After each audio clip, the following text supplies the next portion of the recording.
জেলা উপজেলা সহ মফস্বল শহরের প্রতিটি পেট্রোল পাম্পে এখন যানবাহনের সারি। মধ্যপ্রাচ্যে অস্থিরতায় তেলের দাম বাড়তে পারে এমন আতঙ্কে প্রয়োজনের তুলনায় বাড়তি তেল সংগ্রহের হিড়িক পড়েছে। শুধু ছোট যানবাহনই নয়, জেনারেটর ও শিল্প কারখানা কর্তৃপক্ষ ড্রামে করে ডিজেল ও পেট্রোল নিয়ে যাচ্ছে।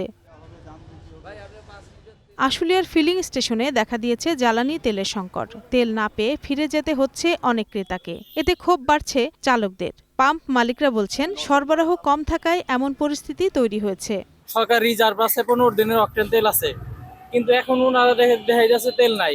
এই তেল গেল কোথায়? যে লিটারে 20 টাকা বা 30 টাকা হাতে ধরাই দিলে সেই বাইকাররা বা যে পরিবহন নিয়ে গেছে তারা তেল পাচ্ছে। পাম্প মালিকরা জানান, পর্যাপ্ত সরবরাহ না থাকায় সাময়িক সংকট দেখা দিয়েছে।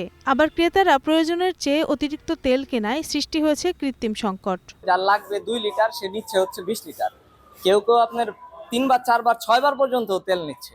নারায়ণগঞ্জে, রূপগঞ্জে ফিলিং স্টেশনগুলোতে যানবাহন চালকরা চাহিদা অনুযায়ী পেট্রোল, ডিজেল ও অকটেন নিতে পারছেন না। অসাধু ব্যবসায়ীদের বিরুদ্ধে ড্রাম বা খোলা পাত্রে ভর্তি করে তেল মজুত করার অভিযোগ রয়েছে। পাম্পে তেল না পাই, আমরা কিভাবে আমাদের রোডে বের হবো? এখান থেকে শুধু 300 টাকার তেল দিছে, তো 300 টাকার তেল দিয়ে কি আমি আপনার কোন জায়গায় যাইতে পারবো বলেন তো?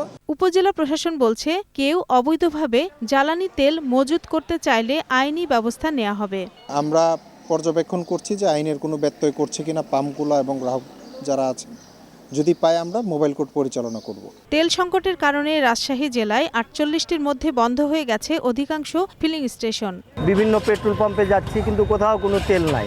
বরিশালের অধিকাংশ পাম্পে পেট্রোল ও অকটেন মিলছে না। হঠাৎ জ্বালানি সংকটে বিপাকে পড়েছেন যানবাহন ব্যবহারকারীরা। 2টা পাম্পে গেছি, 2টা পাম্পে একটা আমি তেল পাই নাই। এটা পুরোপুরি হয়রানি শিকার। আমরা কর্তৃপক্ষের কাছে দাবি জানাচ্ছি যে অচিরেই এই সমস্যার সমাধান করা হোক। একই অবস্থা রংপুর, মেহেরপুর, যশোর, খাগড়াছড়ি, টাঙ্গাইল সহ সারা দেশের। মোটরসাইকেল, সিএনজি, অটোরিকশা থেকে শুরু করে সব ধরনের যান চালকরা আগাম তেল সংগ্রহের জন্য পাম্পে ছুটে আসছেন।